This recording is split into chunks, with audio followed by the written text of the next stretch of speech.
Саламатсыздарбы урматтуу менин каналдын көрүүчүлөрүм, сиздерди каналдан көргөнгө абдан кубанычтамын.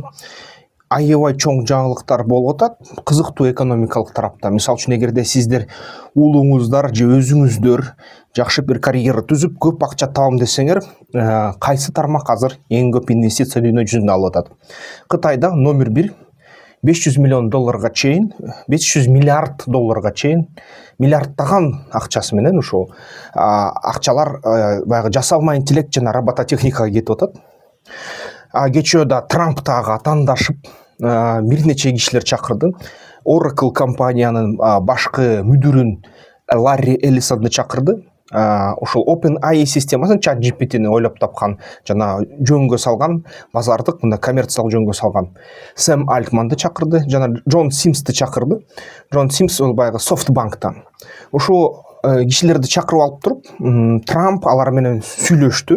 Симс айтты, мен деген ушу биринчи силер мага айтканда 100 миллиард доллар салдыгында мен макул болгом дейт. Азыр болсо силердин баягы инаугурацияда айткан сөзүңөрдү угуп, өтө баягы ичим жылып, мындан ары дагы көп нерселер жасагым келип, мен деген ушуга дагы 200 миллиард доллар салганга даярмын дейт. Керек болсо келечекте, жакынкы келечекте 5-6 жылдын ичинде 500 миллиард долларды салабыз дейт да. Баары ушул Америка Кошмо Штаттын территориясында салынат. Ошон үчүн дүйнө жүзүнүн баарын бүт инженерлерди, акылдуу адамдарды пылесостой соруп алабыз дейт да. Ошон үчүн мага инженерлер керек, толтура инженер керек. Алар келсин Америка Штаттарына, биз аларды баарын иштетебиз. Ошол жасалма интеллектти өөрчүтүү, иштетүү боюнча баягы жол керек. Эң биринчи кадам, эң биринчи багыт бул деген медициналык жасалма интеллект деп атат. Медициналык жасалма интеллект кан анализинен алып туруп, тез аякта рак оорусунун изин табат дейт. Рак оорусунун изин таап туруп, өөрчүп келаткан рак оорусу 20 жыл, 10 жыл өөрчүйт адамда. Анан аябай өөрчүп туруп, метастазы берип, өсүп кетип, 1 жылдын ичинде адамды ургатып өлтүрүп коет да. Ошон үчүн ошонун башатын тапканда эле, ошо башатына атайын ошо жасалма интеллект жардамы менен дары табабыз дейт, дармек табабыз дейт, даба табабыз дейт. Анан ошол даба менен баягы инъекция болот, атайын укол сайылат. Ал деген атайын ар бир адамдыкын өзүнүкү жасалат дейт. Ар бир адамдын өзүнүн клеткаларынан жараша.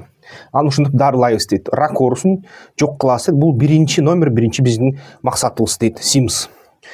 Сэм Альтман айтып атат, мен деген ошо ИИ агенттерди, ошо жасалма акыл агенттерди жакында базарга чыгарам. Мен да кандай менден эгерде силерге жардам керек болсо берем, бирок баягы ар бир иш жүзүндө мындай коммерциялык негизде дейт да. Албетте баягы акча жөнүндө сөз болуп атат. Ошонун аркасынан дагы ошо өзү Ларри Эллисон Oracle деген система бул эмне? Бул деген дүйнө жүзүндөгү килеген компаниялар бухгалтериясын ошол Oracle деген системасында алып барат.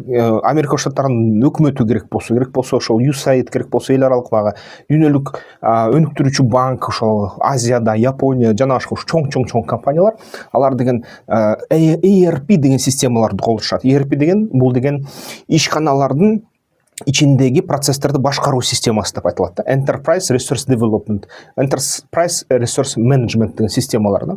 ERD, ERP, MRP дегендер. MRP деген бул Manufacturing ошол Resource Management. Бул деген баягы өндүрүштү башкаруу системалар. Алар толук компьютерлаштырылган. Мисалы үчүн ошо бизде деле ошо Тойбос системасы өзүлөрү ушундай системаны иштеп чыкты Кыргызстанда, анан сатып атышат. Ошолорго да салам. Ошо бул ата мекендик ERP десе болот, аны чоң ишкерлер билет. Негизи ошо Ларри Эллисон дүйнө жүзүн багынтырып алган ушундай ERP системаны салган. Ага кандайдыр атаандашты 1С бухгалтерлердин баягы системасы кылганга аракет кылган. Бирок ал 1С бир эле ушул СНГде тарап жүрөт. Ошол системанын башкаруучусу бүт баягы дүйнө жүзү боюнча экономика ишканаларда эмне болуп атканын билип турат аякта. Анда толук статистика бар да. Ошондой Ларри Эллисон ушул жолугушууга өзү барганы бул чоң майрам болуп атат да. Көп анткени бул деген элдин астына чыккан жаман көрөт да. Анткени аябай көп сезимтал маалымат анын колунда. Ошол дагы мен деген инвестицияны салам дейт. Мен жумушчу орундарды пайда кылам, ошондой инженерлерди тартып алам дүйнө жүзүнөн деп атат да. Бизде Кыргызстанда да бир нече бала, мен өзүм билген балдар, кыздар ошол жасалма интеллект менен иштегенге Америка Штаттарына, башка өлкөлөргө чыгып кетишти. Кытайда аларга каңчылык, кадимкидей аңчылык кылып атат да. Ошо Кытайда аябай катуу өнүгүп атат бул нерсе. Демек аябай көп акча ушул тарапка жиберилет. ошону дагы эске алыш керек. Албетте жасалма интеллект көп нерсени жасап атат да. Эгерде мындай дагы бир кабарларды карасак, ошо бүгүнкү күнү Украина Орусия ортосундагы согуш токтогондо жатат, бирок анын астында сүйлөшүүлөрдө мисалы үчүн Владимир Путин айтып атат, Трамптын чалуусун, телефон чалуусун аябай күтүп атабыз. Ошо аябай мындай жакшы сүйлөшөт элек, мактап атат Путин Трампты, аябай укмуш сонун президент. Бирок биз чалбайбыз дейт, биринчи өзү чалсын дейт да. Кызыктай да. Ал эми Трамп болсо, ушу Путин өзүнүн өлкөсүн урата баштады. Эми экономика жактан аябай начар көрсөткүчтөр боло баштады Орусияда. Эгерде бул өзү согушту токтотконго шашпаса, анын өлкөсү өлөт дейт да. Өз өлкөсүн уратып атат. Бул эмне дегендик деп атат да, ушул Трамп. Мына расмий түрдө массалык маалымат каражаттарга айтып атат да. Албетте Украинанын президенти болсо, Дональд Трамп аны жаман, Дональд Трамп уулунун кичүү баласы бар да, Дональд Трамп кичүү деген. Ошол баласын аябай мазактап жазды. Зеленский мага бир нече жолу чалды, мен трубка албай койдум. Инаугурация келем деп суранды, чакырган жокпуз деп коюп күлүп атат да. Бирок Зеленскийдин офиси айтып атат, биз деген бул жерден көз каранды мамлекетпиз. Эгерде биз саясий оюндарды ойной албайбыз, бул жерден биздин өлүп атат биздин адамдар. Ошон үчүн баягы адамдарыбыз өлүп аткандан кийин керек болсо чөгөлөп да барабыз, кандай болсо дагы барабыз, согушту токтотконго азыр кызыктарбыз дейт. Бирок согушту эгерде ошол токтотконго жардам берсе, ага деле даярбыз деген айткандар да чыгып атат да, серепчилер, украиналык серепчилер. Украинада эмне болуп атат? Бул Непалдан келген, ушу гуркхалар эмес, бирок Непалдан келген жашоочулар, Кореядан келген ошо желдеттер, атайын жалданма желдеттер же болбосо үйрөнүп келем деп эки мамлекет ортосундагы келишимдерди аткаруу үчүн келген желдеттер, аскерлер согушка катышып атат. Орусиянын ресурсу эмгичекти жетип атат. Орусиянын армиялары дагы эле Покровск, Торецкти басып алып атат. Ошо дагы ошо Курахованы басып алышты толугу менен. Дагы эле 1 километрден алдыга жылып атат. Биринен артынан бири айылдарды алып атат. Бирок мындай тез 10 километрлеп, 100 километрлеп жылып кеткен жок. Курсктан Украинанын жаңы жортуулу, чоң солдатскийге жортуулганда аны токтото алган жок. Ага токтотуу үчүн бир нече ушул аскерлер барганда алар баары кайра кырылды. Ошо согуштар мурункудай эле канча 1 жума, 2 жума айткандай эле азыр деле ушинтип уланып атат. Орусия бирок ушунун энергетикасын кышка карата уратканга ракеталар менен согуп атат. Чоң ракеталар менен согуп, калибр менен атака кылып атат.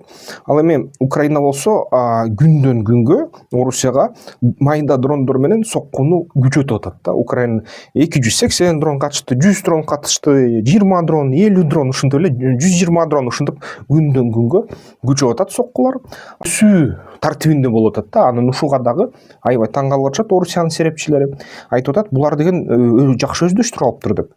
Орусияда дагы багы экономика түшүп атат Орусиядан. Негизи көрсөткүчтөр начар аябай.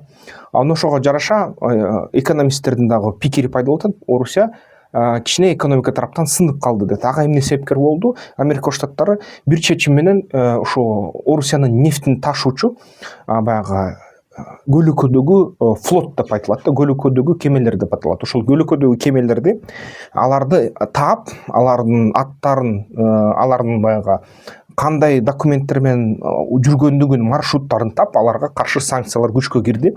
Дүйнө жүзү боюнча ошо нефть танкерлерди тейлөөчү порттор аларга порттон мисалы үчүн күйүүчү май продуктыларды алганга, баягы элдерде салдырганга, товарларды чыгарып кайра башка товарлар алганга толугу менен тейлөөнү жаап салышты. Ошон тараптан ошо Америка Кошмо Штаттардын тараптан ушундай катуу буйрук кетти. Бул нерсе иш жүзүнө ашты. Ошондо 200дөн ашык, бүгүнкү күндө 213 деп атышат. Ошо кеме дүйнө жүзү боюнча ар кайсы ошо деңиздерде токтоп калышты да, токтоп калып, дрейф деп коет, баягы суунун үстүнө калкып туруп отура берет да. Ошо якордон ыргытып, бир да портко киргизбей атат аларды, разгрузка, погрузка кылдырбай атат, экипаждарды салдырбай атат, алар отурат да. Анан жакында ошо кээ бир флоттордо, кээ бир танкерлерде нефть толтурат. Ушул нерселер Орусиянын экономикасына кадимкидей эң чоң сокку кылды ушул жылдын башында. Бул Байден баягы кылганы, Байден максатына жетти окшойт. Бул нерсе эң чоң мындай сокку болду. Андан сырткары дагы Америка Штаттары менен Кытай кандайдыр келишим түздү. Байден Америка Штаттары соттору TikToкту АКШда иштөөгө тыюу салган, токтоп калган TikTok. Бирок Трамп инаугурацияга келер менен ошол эле күнү 19-ында TikTok токтолсо, 21-inde Трамп кайра TikToкту иштесин деп койду да. TikTok кайра иштеп баштады Америка Штаттарында. Аны Трамп айтат: "Биз Кытайдын өкмөтү менен келишимге келдик. Биз деген чогуу кандайдыр бир ишкана түзөбүз. Жарымы Американ болот, жарым Кытайдык болот. Анткени TikTok АКШда аябай көп жумушчу орун түзөт экен. Ошон үчүн биз аны жойбойбуз" дейт да. Америка Штаттарына чын эле Кытай ынанып аткандай, Кытайдын кайра иш аракеттери өзгөрүп кетти.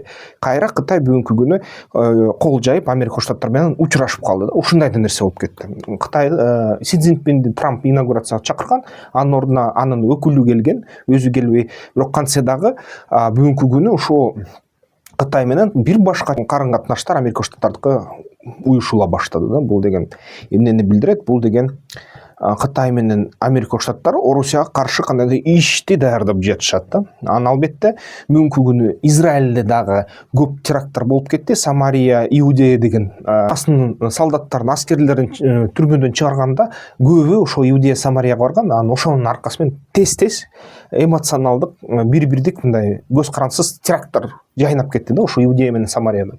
Израилде азыр аяктан атайын кырылуу жарыялап, ушул террористтерди издеп атабыз деп жүрүшөт.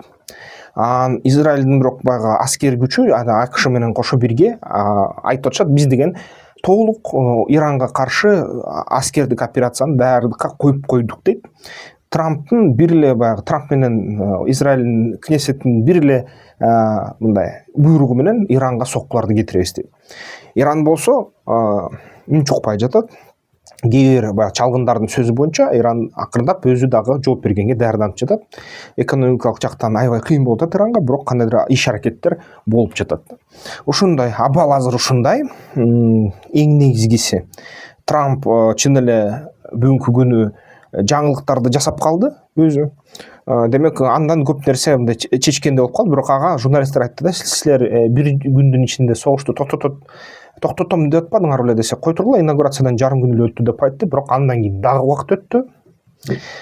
Демек бул саясатчылар мындай катуу вада бергенде түшүнүш керек, техникалык жактан ар кандай болуп кетиши мүмкүн. Сөзгө ишенбей, ниети мындай жакшы болсо дагы ишке ишениш керек да. Ошон үчүн сөз жок. Акыркы күндөрү, акыркы жумалары ошо Трамп өзүнө толугу менен дүйнө жүзүнүн көңүлүн каратып алды дагы. Бизнес пландоо боюнча QR код биякта, ошого жазылгыла, бизнес пландоону өздөштүргүлө. Каналды колдоп койсо да болот. Эмки видеолордон көрүшкөнчө.